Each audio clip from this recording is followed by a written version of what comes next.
A great man once told me there are no laws when you're drinking claws.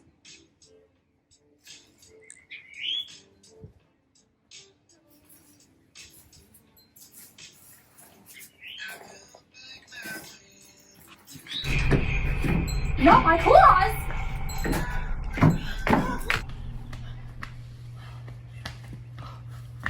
You'll never get my claws!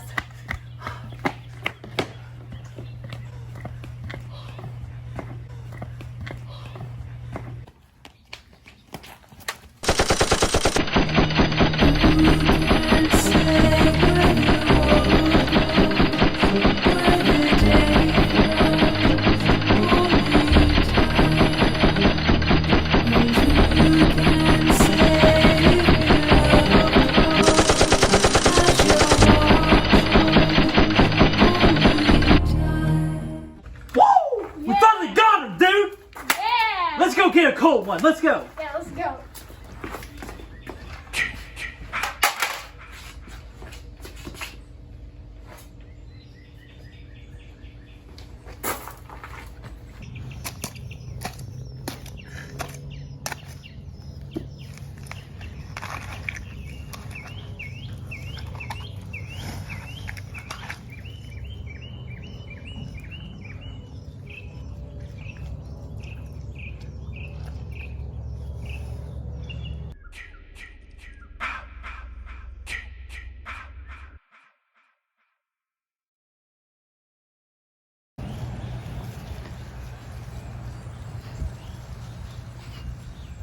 Oh man, I need another claw.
What's going on, guys and gals, and welcome to Good Reel Hunting. We hunt for the good reels so you don't have to. It's your boy Brad. The Brett Man's over here. Chris is down here. We are up to week 9 of our largest Friday the 13th summer in the history of YouTube. And today, that means we're going to be reviewing Jason Goes to Hell, the final Friday. The party's almost over, ladies and gentlemen. What a bummer, but it's not over yet. We still got a few weeks left. We're excited. Of course, we're not going to be alone in this journey, Brett. Hit us with it. Now, we're going to be joined by Robbie Sobel. We're going to be joined by Chase Moser from Moser Movie Reviews, Filthy Dan, the man himself, Nick Cooling, our pal, of course, and there will be a live watch party of this masterpiece on House of the Living Dead's channel tonight as well. Which is probably going to be pretty fun watching along, all things considered, because I think Filthy Dan's going to be there. And in the inclusion of Robbie Sobel, too. They got the impossible task to try to convince Chris Snyder that this is indeed a masterpiece. Definitely, dude. It's going to be a fun time. Of course, if you have not seen our previous Friday the 13th reviews, there's 8 of them so far. We'll put a link for those over Brett's head, so be sure to check those out. We've had a really good time so far. This is going to be no exception, guys. How are we feeling today? Are we We pumped to get in? had a good time, but now these next 2 weeks, God, give me one of these claws. Would you quit complaining, Bert, dude? It's That's going to right, be a buddy. good time, man. We're going to freaking bounce around. Yeah, we're gonna have fun in this toilet. Man, other than that, just on a serious note, I'm more happier than Creighton Duke breaking fingers. Ooh, buddy, it's hard to top that. That man is happy doing that. Yeah, I mean, he makes it a snap too. Ooh, yes, he does. I like getting my fingers popped. I'm all for that. Honestly, every time I crack my knuckles, I think of that scene in the movie. And I'm just happier than getting my freaking full body shaved and not even paying the extra $5 for it. So, this is nice. This is what we're here for. Ready to party, man. Oh yeah. So should we go ahead and go with the title, or not the title card, but the movie facts? Hit it, Chewy. All right, let's do it. Jason Goes to Hell came out August 13th, which is going to be, by the way, the day we're going to be reviewing or doing our ranking here on in 2021, of course. It's going to be Friday the 13th. So I thought that's a fun little fact there. But August 13th, 1993, IMDb score 4.2 out of 10, which is very solid, honestly, for how bad this is. And then the Rotten Tomatoes score here is 16% and 24%, which I'm just happy that, we got some people liking it because, we'll get into it. $3 million budget, which is a drop off from the last one, and the box office is dwindling at this point down to 15 mil and some change, close to 16 mil. Of course, directed by Adam Marcus. Yep, who was 23 years old when he did this movie. And it shows. Yeah, and just the first thing that immediately pops into me: are you fucking kidding me? You're actually honestly going to tell me, Tomato Meter, the critics, that you like this piece of shit more than Part 3? What a travesty. What the fuck is wrong with them? That really chaps my ass. I would be interested though to see how many people actually reviewed this movie at the end of the day. Compared, obviously I think Part 3 is going to have way more reviews than this one does. But the poster's pretty cool. Yeah, I guess so. What the fuck is that thing? Is that like a demon penis or something? No, that's Jason Voorhees after he gets out of the body. I think you nailed it, Bert. I think it's the devil's dick. It has to be. I think it is, man. Okay, here's what it is. This movie only has 19 people in all of Rotten Tomatoes that has reviewed it. So yeah. Oh man, what a for the piece critic of score. Shit. Poor unfortunate souls of those 19 people. Yeah, so let me tell you what, Bert. There's 3 fresh reviews on Rotten Tomatoes for this movie that bring it up. One of them says one of Jason's finer moments, and another one says, well, it's no Part 6, but then it's no Jason X either. And then another one says, although it may not be a good Friday the 13th movie, by whatever strange standards this is reckoned, Jason Goes to Hell works reasonably well on its own terms in a supernatural thriller. Okay, so there we go. We got some support for the movie. I just, I don't know if you guys are interested in those or not. I just had to throw out all the positivity this movie has received on Rotten Tomatoes. Yeah, all 3 comments. What the fuck were they smoking? We'll get into it, Brett. They were They must be possessed by Jason Voorhees, and Jason Voorhees is being a keyboard warrior. Absolutely. Watch my movie. There we go. Yeah, he created an account. But let's get into this thing a little bit, Brett. You want to tell us about Jason? No, not yeah. I do want to talk about Jason. So let's go ahead and do that real quick. So Jason Voorhees for Jason Goes to Hell is played by Kane Hodder, which he is one of the most popular actors that played Jason Voorhees, and he is continuing on with his legacy even in this movie. Jason Voorhees in this movie had 20 kills, and the weapons that he did this massive damage were his hands, a probe, which is Chris's favorite weapon, a scalpel, a sign pole, a car door, a knife sharpener, and of course, one of his most deadliest weapons to date, the possession technique. Hell yeah, dude. What a freaking score, man. Hey, Bert. What's up? Just as a side note here, I don't know if you give a damn or not, but the the acronym at the top is backwards. It should be JGTH. Jason Man, goes you to can hell. well, okay. Well, you can easily tell how excited I was to review this movie. So we're gonna quickly get rid of that real quick.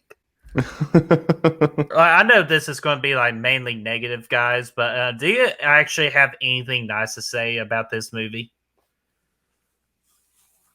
I've got a opening's couple good.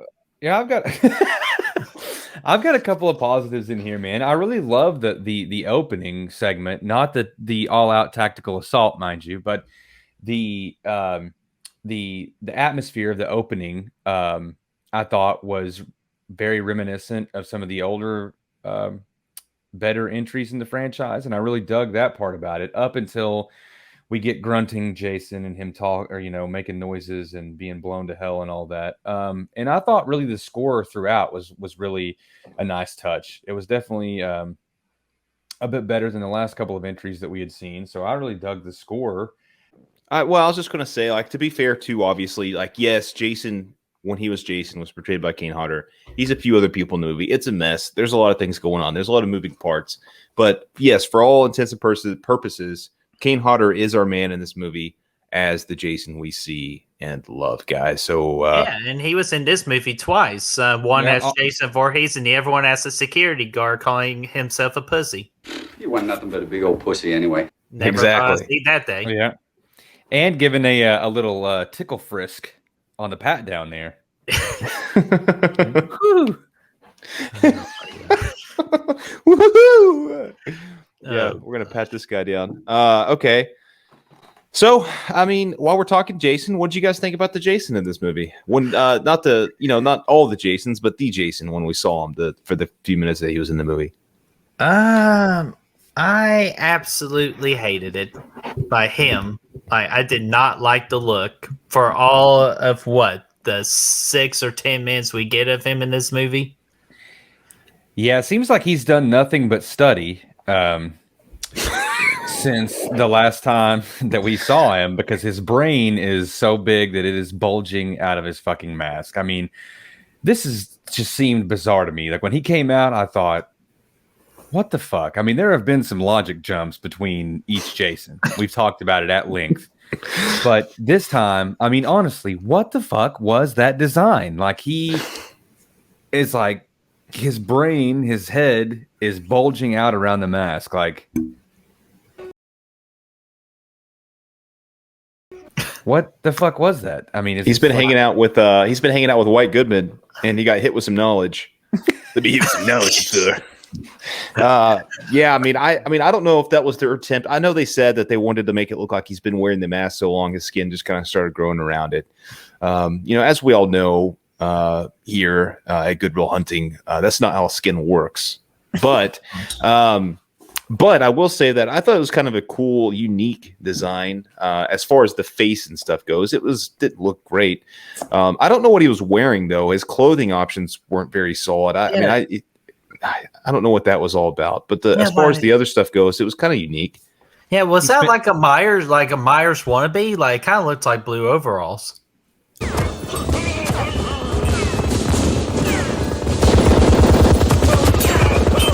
Or kind of like a mechanic's suit. It was different, man. Like I don't know. It looked like he's definitely.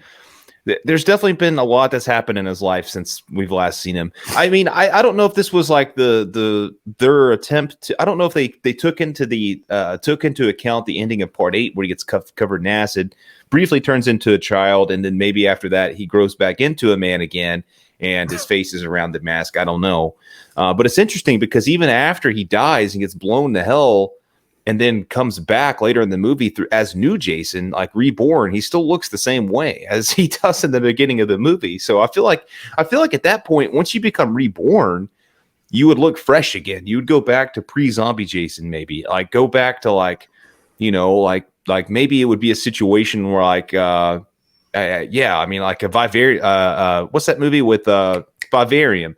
Where I mean, you get the little, the extreme growth, like accelerated growth thing going on. Mm-hmm. I don't know. I just don't see him coming back out as old ass Jason, like with his face covered around the mask. And where the hell? What like with Diana too? Like you're telling me Diana's going to go from like boobs to vagina to immediate penis and hideous face? What the hell? What? What in the fuck is happening now? No, I'm serious. Like that's Boots how to the vagina. whole Jason Voorhees forkload happens. Like he's got to take possession of Diana. Like, and then he comes right back into like himself. Like, where the hell's Diana's body? Well, I mean, obviously it was like an alien situation, right? Where he goes in and then explodes out. See, this is part of my problem, guys. This movie makes absolutely no fucking sense. Well, you got to understand here something, Bert. They had to wrap in all the mythology and all the lure around Jason Voorhees into one movie because they haven't explained it yet. They had to save it all for this very moment. And there's a lot to go on because none of this came up in any of the other movies. So at this point, they had to catch everybody up to speed with the mythology of Jason Voorhees. But nobody asked for it.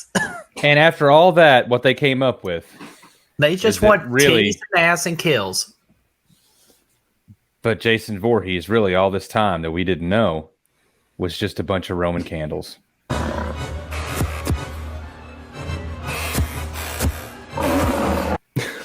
And we had no idea until this movie that was what was going on with him. You can't, all right, yeah. You can't tell, grunts and Roman candles. You can't tell me that they didn't get that fucking sound effect just like by holding the microphone to a Roman candle. Just like, honestly, I think you're right. I think you're spot on with that. I mean, I knew I heard that before at one time in my life, and I just couldn't put a finger on it. But that's right. But I mean, okay, so Jason, we're kind of mixed on him. Mostly don't like him. He looks kind of dumb, but he said his first word in the entire franchise too. No. Yeah, that got weird. Who did it better, Jason Voorhees or Darth Vader? Jason did it better. What? Okay, I agree. He did it better. Yeah, he was mad.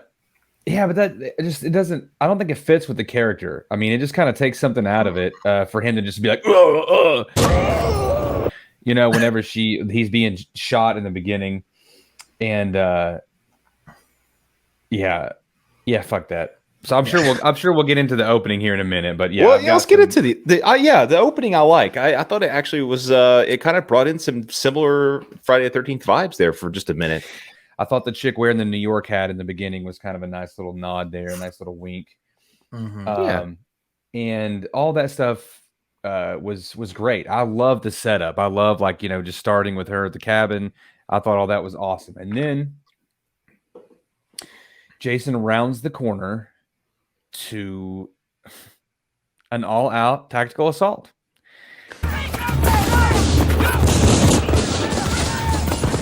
For what reason, no one knows, and it just doesn't make any sense to me. I was like, surely this can't be the way they're going. And then not only does that happen, but then he's just like,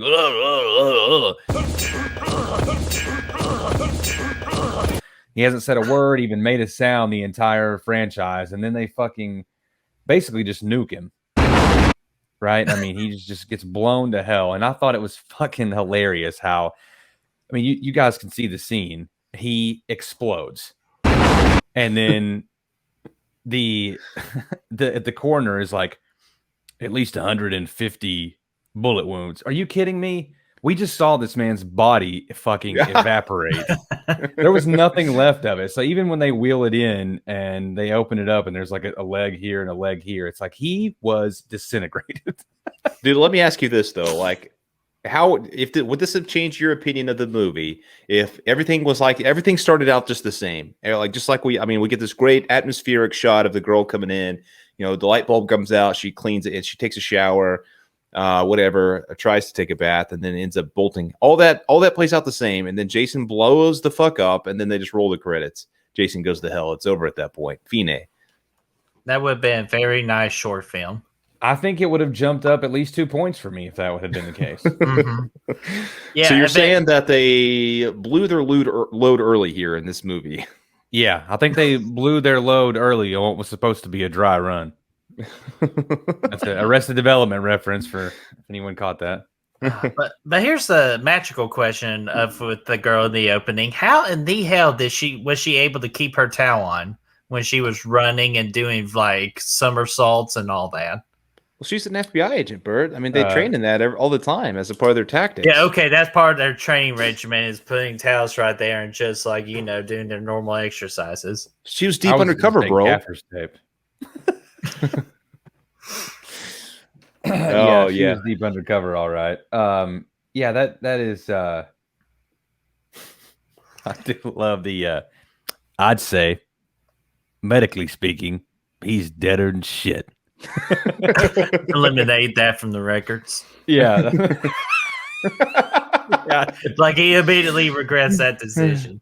Yeah, that's awesome. That whole opening sequence was so corny with that was going on whilst the music, I mean, the music wasn't bad, but then it was like, it was cutting in the opening credits while that was going on. Whereas they did a pretty good job with the opening credits in like part 6 and part 7, like kind of after things have started up. I thought that was nice, but either way, we get through that. The guy gets the urge to eat the heart. Shit hits the fan from there. We start getting body jumping Jason, which he was fine with leaving everything how it was until somebody called him a pussy. And then at that point, also the biggest logic jump. He can talk now, and suddenly he's like sentimental, and he's just staring at his little probe or whatever over there. I'd like to take a big mango-sized crap right on your face. And he's just like, you know what I mean? You can obviously tell that this dialogue was not written by somebody who is familiar with the franchise at all. Yeah. Anyone who gave a shit about their job. Yeah. Suddenly Jason's super sensitive about his name.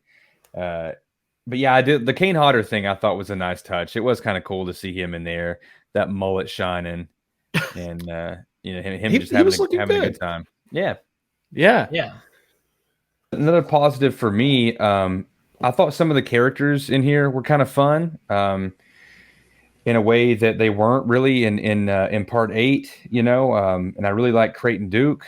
I really thought that he was kind of an interesting character, and that he was for me was a pretty big positive. What did you guys think about him?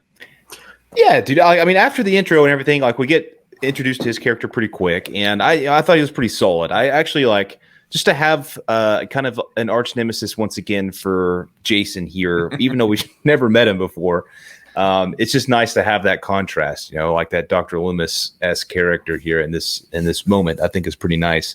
Not as good. I mean, obviously not as good as what we had with Tommy and what we had going on there or anything like that. But it's just nice to have somebody to come in and know about Jason a little bit. And he's a fun character, man. And I like the angle of the bounty hunter and everything with him, like just being like the bounty hunter guy, and it's like he just kind of comes in, he's got his hat on, and he's like, oh yeah, I'm great. And that little freaking news segment they put in with his ass when he's walking down his farm or whatever, dude, it looked like that sequence from Donnie Darko. Oh my god, like whenever freaking Patrick Swayze's coming in, he's got that video of Patrick Swayze and Donnie Darko. It kind of reminded me of where he's walking around with the horses and stuff. Mm-hmm. He's walking down this little fence, and he was like, they had this little sequence where they're talking over some breakfast, and obviously the hot dog through the donut hole, and a little girl in a pink dress sticking a hot dog for a donut. I'm like, what? I so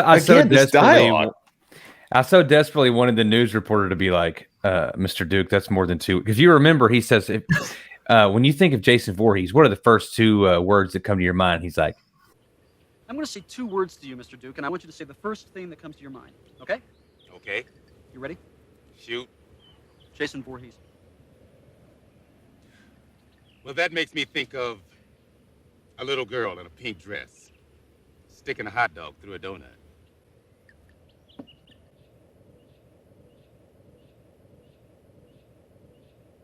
and I wanted him to be like, that's actually more than 2 words. But are you really going to judge? Are you really going to tell him that with him holding a knife and he could break your fingers? Well, to be fair, we didn't know about the finger breaking yet. But, yeah, we didn't know that was the way that he. But it's in his arsenal. Yeah. But I mean, it is in his arsenal, and he had some good moments throughout the movie. Like obviously the diner where he meets Diana. Why don't you blow me, Chief? And then later in the movie, just the finger cracking sequence at the jail. And let's not forget, like, while we're talking good about characters, guys, unless you guys have more to say about old Creighton Duke, my friend, Leslie Jordan's in this thing, man.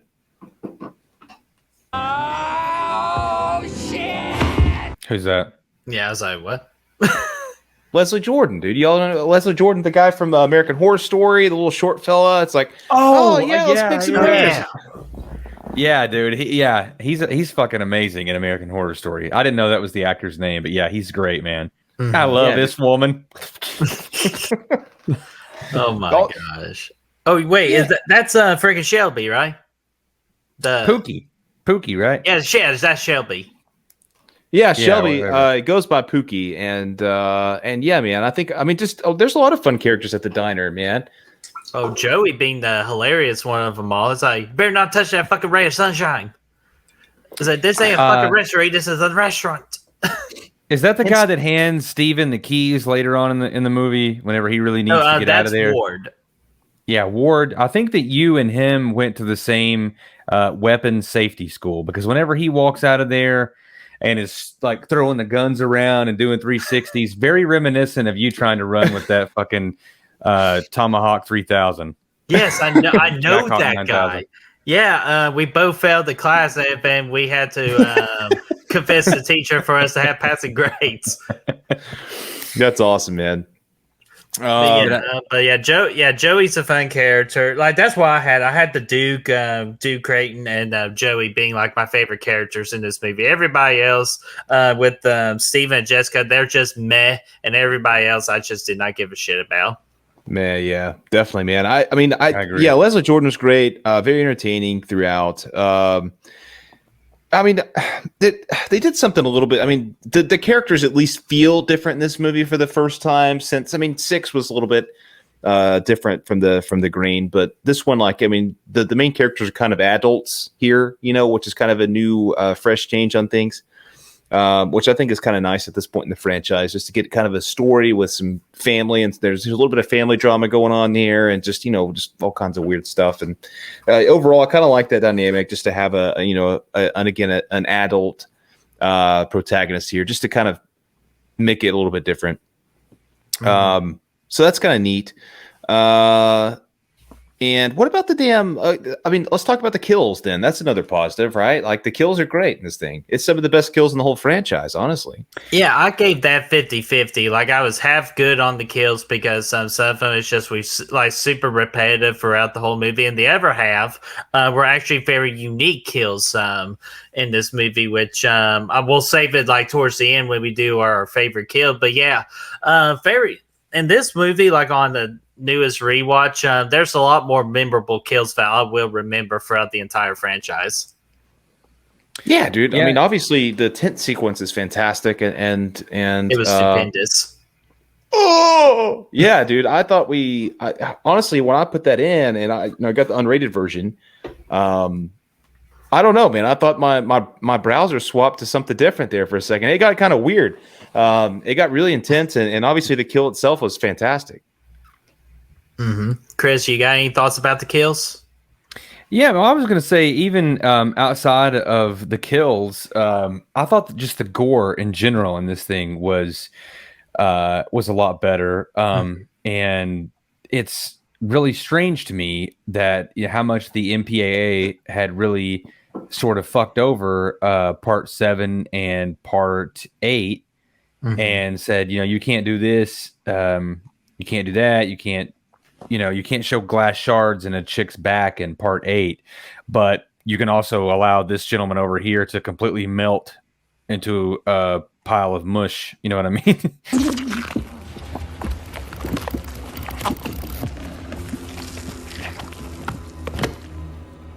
In the floor very graphically over here. So it was like, it was kind of strange to me about that. But I think the gore overall, was just they were like sort of allowed to take it up a notch in this one, and I thought that was kind of cool. So that's definitely a positive for me. Yeah, and that was my last positive too, was the effects of those possessions with that guy melting. I thought that was excellent special effect work. Yeah, overall, yeah, the special effects were great. I thought for this movie, and yeah, I referred to the melting Jason. Obviously, the melting Jason here is way better than the fucking acid Jason in Part 8. Like, I mean, what the hell? What a big difference here in our melting Jasons. Of course, when I say melting Jason, I'm not talking to the actual masked Jason, but the guy that was Jason possessed. Yeah, that you guys were just talking about. It looked fantastic. Another nice thing here is the callbacks to other franchises. Obviously, we get the Nightmare on Elm Street callback or Easter egg, I guess, or whatever you want to call it, at the end of the movie with Freddy's glove coming up to take Jason to hell, his mask to hell with him.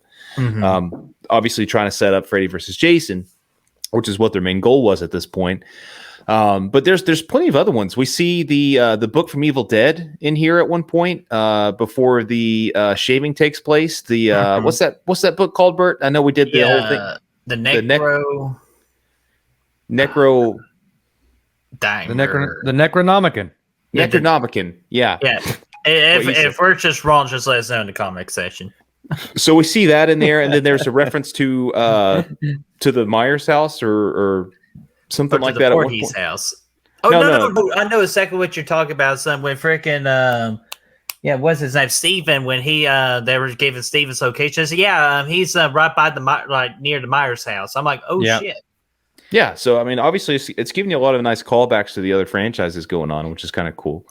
I just kind of thought that was neat. Do you think that there was ever, and I haven't read this or don't really know anything about it, but do you think or do you know if there was ever like a plan that they could like blend these into like the same universe?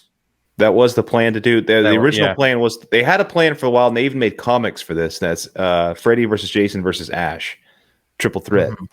Oh I do remember that one. I didn't know if Michael Myers had anything to do with it. I didn't know if it was like a whole universe or anything like that, kind of like the monster universe or anything. See, that would be very cool, like to do like have Jason Voorhees, Michael Myers, Freddy Krueger, possibly Chucky. That would be really cool. That I would love to see is those you get those three guys, and then Chucky's trying to put himself. Okay, but that's actually a thing in the Behind the Mask, the Leslie Vernon story, whatever the fuck it's called. All that takes place in that same universe, which is kind of cool. It's just kind of alluded to at the beginning of the movie, but anyway, I thought that stuff was cool, and man, I mean, again, the tent kill. I mean, nobody talked about it. Did you all like it or no?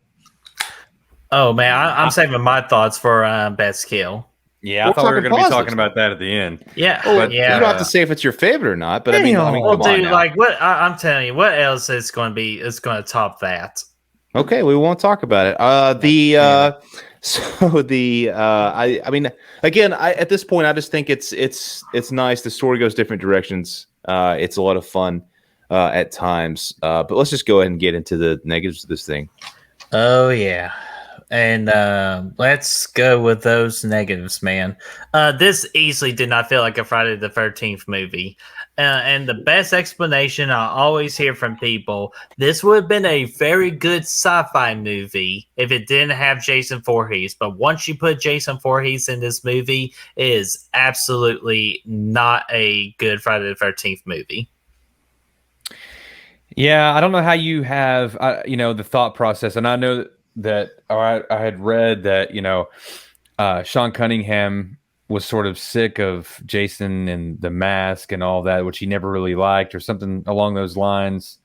Didn't really care that much for that presentation of the character anyway. So this was like he really wanted to get away from that, and this was a way to like mesh that with the idea that Jason was really just pure evil and wasn't really a person or anything at all. So but it just seems weird to me that they would design a Jason film without Jason.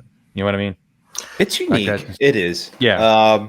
For me, like what makes this movie work for me is like I just kind of consider it something different. Like I don't really think of it as kind of, obviously none of the movies, well, that's not true, but it's just kind of like its own little standalone thing. And for me, it works because it is so different and unique. And like Brett said, it's a good sci-fi movie. If it's not Jason, well, for me, I just forget what I know about Jason when I come into this thing, and I have a good time. It's the same reason why I have such a good time with the Rob Zombie Halloween movies. Like it's not the same Michael Myers as we have in the original movie, but I watch it and I like it because it's something different and fresh with, similar IP. So that's kind of the same thing here for me as far as, what I think about that. And I think it's kind of nice to have that nice, the different Jasons throughout the movie. I mean, it adds a little bit of uniqueness to it when you're kind of watching and you're like, oh, who's Jason now? It's like it kind of bounces around. It's like, oh, there's a couple sequences where you legit don't know. And I don't know. It's just kind of fun for me, but go on, Bert. Yeah, it's just like if you're going to have Jason Voorhees in your movie, you would think you would show him throughout like a majority of your runtime of the movie versus like the 10 minutes we do get of him. Just to me, that's terrible marketing. It's like you're lying to your audience. Like, I understand he's technically in it, like taking over people's bodies, but people actually want to see the actual Jason Voorhees just tearing up the whole town, which to me, that would be a lot better than what we did get. That's true, but we've already seen that 8 times at this point. And, yeah, but in a different setting, though, like the town, like him, like walking into town and then just doing the whole forkload thing of like a Voorhees can only kill a Voorhees and all that. You don't need the possession stuff. You could just have Jason just going to town trying to hunt down like his mysterious half sister or whatnot. I mean, at this point, though, they're just trying to do something different. They're trying to throw something out there that's different because we've had 8 movies of the exact same storyline for the most part, and I respect that. I like that. It's unique. I don't mind that at all. So, wait, you don't mind Jason Voorhees, like the physical Jason Voorhees, not being in this movie? Well, he's not in part 1. He's not in part 5. Even in part 3 and 4, he's probably 10, 15 minutes of screen time. By the end of the movie, I mean he's barely even in those movies at the end of the day. So I mean, for this, I don't know. That's not a huge thing for me. That's interesting. Like, no, that's like really interesting. Like just the way you brought it up to kind of like that context. So yeah, like that has like what happened. Jason Goes to Hell did not happen for the first time, like within this franchise. So that's actually a really good point. Ooh. Yeah. Yeah, I think that it was an interesting direction to go in, and I think that they maybe could make it work a little bit better. And that's to say that I don't have a little bit of fun with this one. I mean, it's no part 8 or anything like that, so I'm not going to completely tear it to hell. But I think it could have been executed a little bit better. And to talk about what Brett had talked about there for a second, it is kind of strange to me, and I hate the fact when any horror franchise does this and they're like, well, we ran out of ideas, so they just write something in at the end, like, and suddenly he just has a half sister. Yeah, that was silly. All that was silly. The family dynamic of all that just was to me ridiculous. That was one of the biggest turnoffs of the entire thing, where I was like, man, it's just lazy. It's like, come on, you guys could have come up with something better than this. If you're not going to have Jason in there, and you bring that element into it, but then you're going to go and just write in this family dynamic that he has all of a sudden. It doesn't make any sense. Yeah, that was a big negative for me. The other big negative outside of what, you guys already talked about it, to me, it really didn't feel that much like Friday the 3rd, which I could forgive that, really. If it was done a little bit better, I could forgive that. The atmosphere just wasn't there, but this one seemed really lazy to me. Like it was just, I don't know. That may not be the best word, the best way to describe it. It just seemed like it was, I don't know. It was just a little too out there for me. It was a little too left field. Like they were just trying to make something work. And I think they had, as in other times, they had a really, could have been a cool concept, but they just it wasn't executed properly. For me, I think that's what the feeling. Yeah, the family thing is really the worst about the story. I can get behind the Jason jumping around kind of thing, and I mean it doesn't make sense at the end of the day. I'll give you that. Of course, it doesn't make sense. But when you start bringing in this family thing, you start to like, okay, you're saying that this chick Pamela was her mom as well. what was their relationship like, and like I don't know, and Right. you know, What happened to this sister of his whenever Pamela was fucking crazy out here slaughtering broads in the middle of the woods, right? I mean, it's like, what the fuck? yeah, Right. it kind of messes with the lore of the original movie. Yeah, at that's that what point, I'm saying. And that's really where like it comes into like really bad territory where it's like, yeah, this is just not good. Yeah, and just the role that Sidney Prescott said in Scream 4, don't fuck with the original. And this movie definitely fucks with the original with some parts of the ideas. Like Brad said with the, with Brad said. Yeah, I think that's, and again, yeah, there's just, at times this movie is boring. I mean, it's got pacing issues throughout, obviously, because, it's silly at times with how the pacing is done. It's like, you'll have a cool sequence where somebody's duking it out with Jason, and then somebody gets checked out a window and all this fun stuff, and then you get all kinds of nothing after that for a little bit. And I think there's a lot of that's for me is kind of one of the problems with the movie as well. And there's just so many WTF moments in this thing, man. I mean, oh, dude, don't even get. This might be like my whole like record of WTFs I've written down throughout the entire franchise. I know, dude. Okay, so as far as the body jumping stuff goes, Bert, one thing I'd hated about is at the end, Jason's fucking talking to throw off somebody. Like, you know what I mean? Like the last person he jumped into, he's like, "Oh no, I'm not Jason." Like, you know what I mean? Yeah. Like that.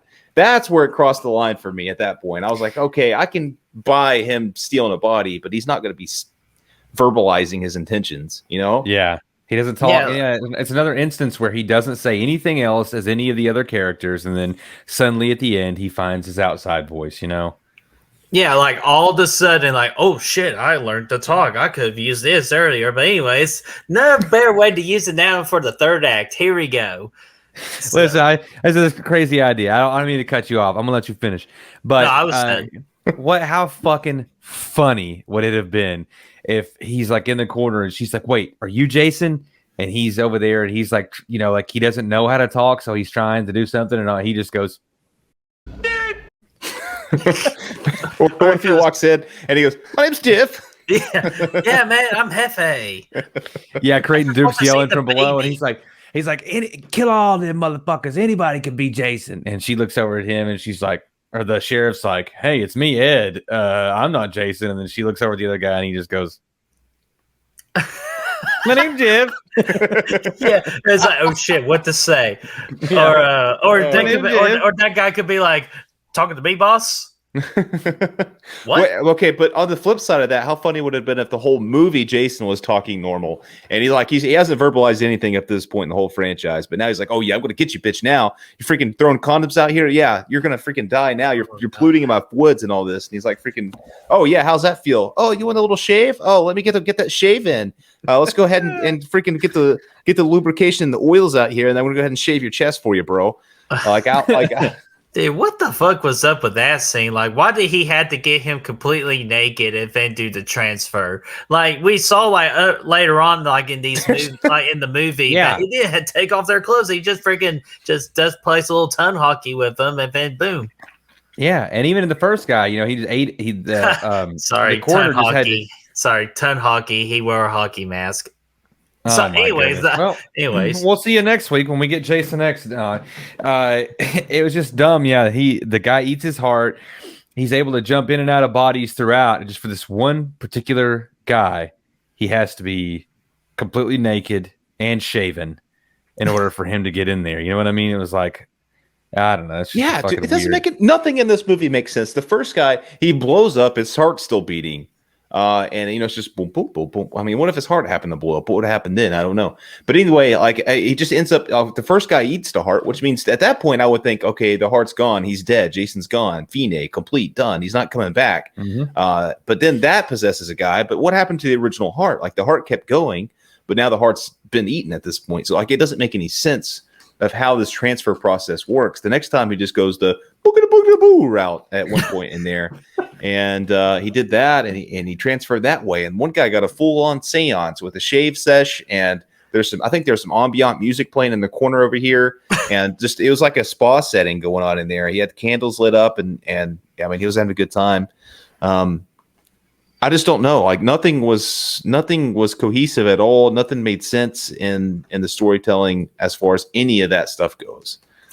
Yeah, and sure, in the third act too, when Steven fights Jason Voorhees too, like Jason Voorhees doesn't mess around with his opponents; he kills them immediately. So why the hell, did this Jason Voorhees was just messing with Steven out the entire time? And plus, like you would think, like a swing of like a rake or something that he hit Steven with will kill him instantly because he killed everybody else instantly. He's like, "Oh, sorry, I'm a main character, so I could take more of a beating." Yeah, that was really silly, dude.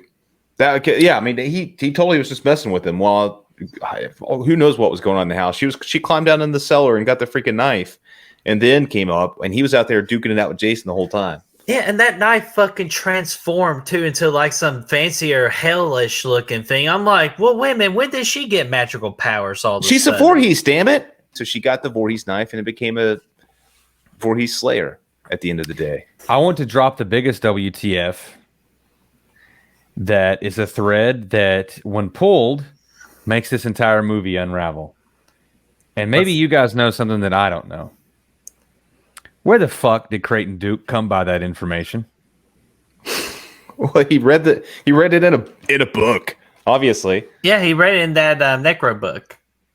Yeah, dude, that's what it was. Because it was at the Voorhees house, and he had access to the Voorhees house. Like, dude, Creighton, anyways, I don't fucking know. Creighton is so good at bounty hunting that he's been out there stalking the stalker of this whole franchise. We just haven't known it yet.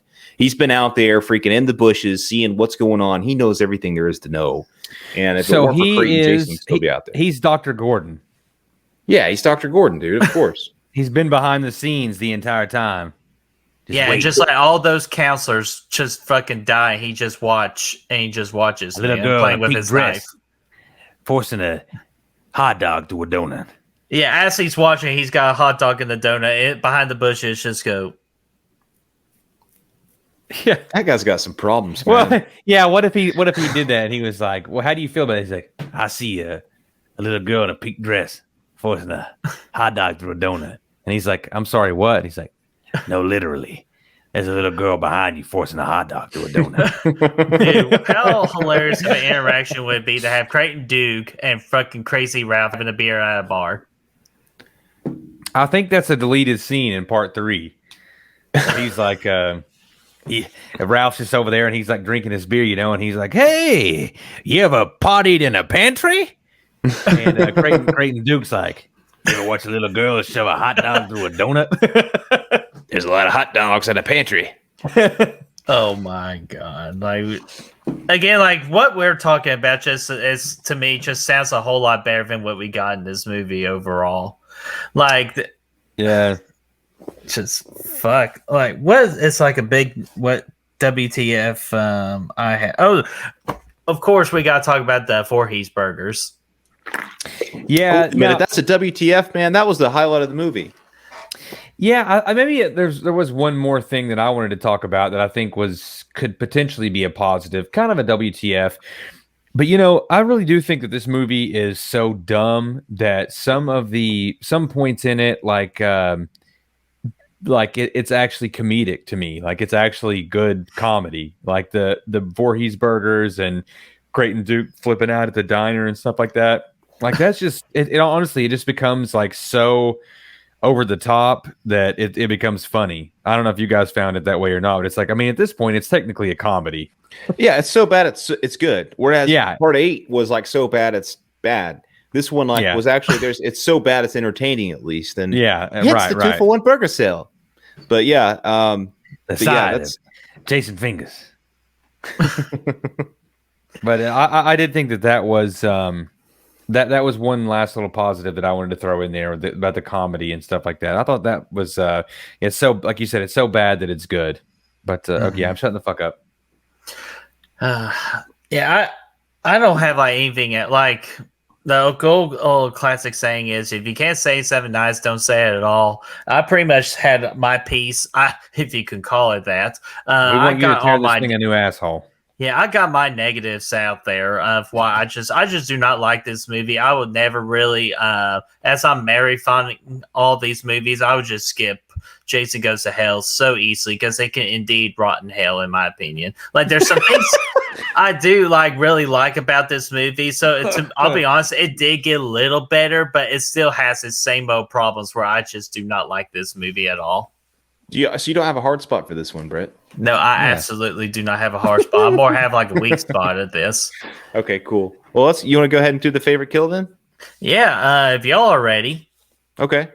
Sure. Easily the favorite kill is going to be Deborah. No, I'm just kidding. It's Deborah's kill, where her and her boyfriend in the movie Luke were getting on in the tent. Which fun story about that. They were actually a couple outside of acting too, and then they broke up while shooting this thing. I believe. I think that was the story. Well, hell yeah, I'd break up with somebody freaking shot blood all over my face too, man. The way she did after getting stabbed with that freaking fence pole.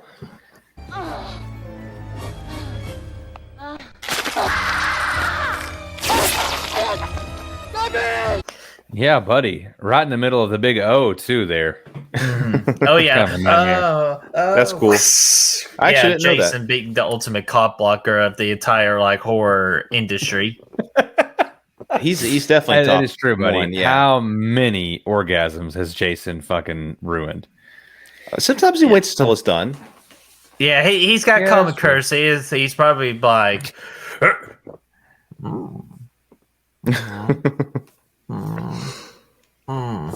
ma'am.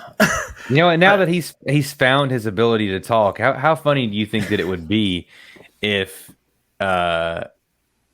he does some of these kills and you could hear through the mask, "Damn those titties!" Well, I guess in this one he doesn't have the mask in this one, but even if just the character, whoever he happens to be possessing at the moment, was like, "Damn those titties!" No, dude, they should have done that the whole time. They should have leaned into the Jason talking thing and just done it throughout the whole movie. Yeah, they should have really leaned in and just made this entire thing a comedy. Like when they started shooting, even like in the editing room. Like, can you imagine the directors looking at the editor and they're like, "Dude, this is fucking awful. Well, it looks like it's a comedy now." You know, it's almost like The Room. You know, like it's a horrible movie, but then years later, like it's recognized as a great comedy. So yeah, something like that. But to back him up on what he kills, so. That's your kill. Okay. Yeah. I didn't mean to interrupt. I'm very sorry. I was just gonna echo that. I mean, it's the orgasm fence post for me. Definitely. Yeah. Same for me as well. Yeah, that was a great sequence. Great gore, great effects, and just great scene overall in general. Mm-hmm. Maybe the MPAA wouldn't have let that fly like 2 or 3 movies ago, right? The blood splattering on the face. Yeah, it would have been a cutaway kill, right? So that's where what I was talking about earlier. It's like, I don't know if they were just becoming more lax, if horror, people are becoming desensitized to things like that. It's just kind of weird to me that, we can't see, some of the deleted scenes and the deleted footage from a couple of the other movies. And then you get shit like that. And the face melter deluxe and things like that in this one. It's kind of weird, but sorry, I don't mean to hijack. Go ahead. Oh no, you're good, man. But yeah, just at the end of the day, Brett, I like this one a little bit better. Do you want to go with the movie ratings, Brad, or do you Let's go, man? Okay. Like I said, the rating went up a little bit for me. It was at a 0.5 out of 5. Like my lowest of the low, but now I'm actually going to give it a 1.5 out of 5. Just because Creighton Duke is so entertaining. Joey, the waitress diner, she was entertaining too. The effects were good, but other than that, just total trash with story.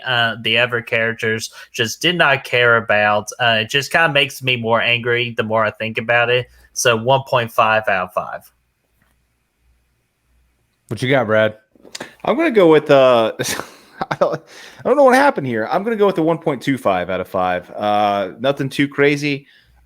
I don't know why. I mean, I feel like I like it more than Brett does, but yeah, I mean, I still don't think it gets any higher than that. It's kind of wild to me because initially, so I watched this a couple months ago for the first time, and at that time I thought that I was going to give it a 2. Right? I was like, well, and I hated Takes Manhattan, and I thought that initially that I liked this one more than Manhattan.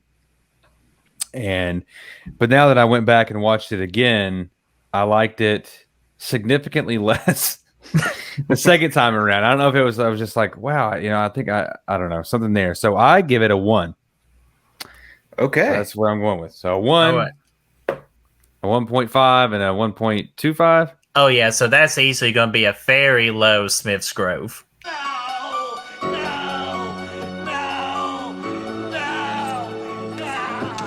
Dude, I'm so surprised. I totally thought this was gonna be our first dog shit from a horse's ass, and I thought I'd be the only one I over did a too. 1. But yeah, because I was like, but that's awesome. Okay, cool. We're rocking and rolling. I agree with that. I think Yeah, that's good. so Robbie and Filthy Dan, if you're listening to this, just take that low Smith's Grove rating, because trust me, it could have been a lot worse. Yeah, definitely. I'm proud of you guys, man. I that's awesome. Yeah, so we did, man. The final Friday movie, we're good to go. Oh, you know what? I wanted to add one last thing here at the end. Go right ahead. Yeah. Did anyone else know that hell was filled with Muppets?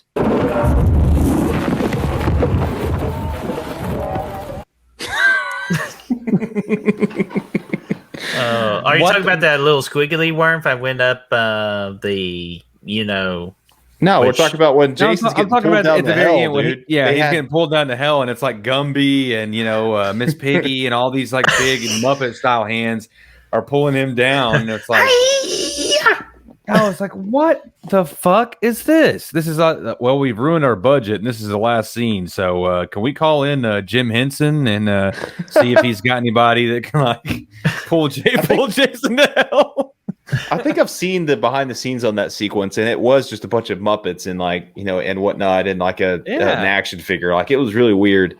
But man, that just what the hell, man? If you're gonna send Jason to hell, do it in style. Don't do it like that. Yeah. What the hell? They really should have had. They should have had Freddy come out and pull him. Excuse me, come up and pull him to hell. You know what I mean? That would have been cool. Yeah. That would everybody would have lost their mind if they saw that. Yeah, people lose their minds. Oh man, but yeah, we just got two more weeks left. We got Jason X and then the Friday the 13th remake. So I know next week's is going to be a lot of fun. So we're winding down, guys. Are you kind of sad that we're almost getting there? Oh, the party's almost over. What a bummer. What a bummer. Yeah, no, this has been hella fun, man. I am sad to see it go. I really do love this franchise, you bastard. I really do love this franchise. I have so much fun with it, even on these shitty movies. It's just a lot of fun to watch them and have an opinion. So I think that I'm kind of sad to see us come to an end here. Mm-hmm. Yeah, me too. All right, so shall we close it out so we can get to good old Jason X for next week? Let's do it. All right, let's do it. So, guys, what did you all think about Jason Goes to Hell? Or I said earlier, Jason 2 Goes Hell. Do you actually... Do y'all really actually like this movie? And if you do, that is great. We are not going to judge you because, again, you like what you like and we respect you for it. Or you kind of like us that you really do not like this movie and the problems are just there and they just cannot be hidden. Let us know in that comment section down below and let's get that discussion rolling. If you want to help us find the good reels, you can do so by finding us on Facebook, Instagram, Letterboxd, Twitter, Snapchat, Spotify, Apple Podcasts, and TikTok. Those links are in the description below for you to find. Absolutely are. And be sure to like this video, share, and subscribe. And, of course, ring that bell. Ding, ding, ding. Ding, ding, ding. So you know when the next video is up and ready. We will see you next time. See you next week in space. Nah.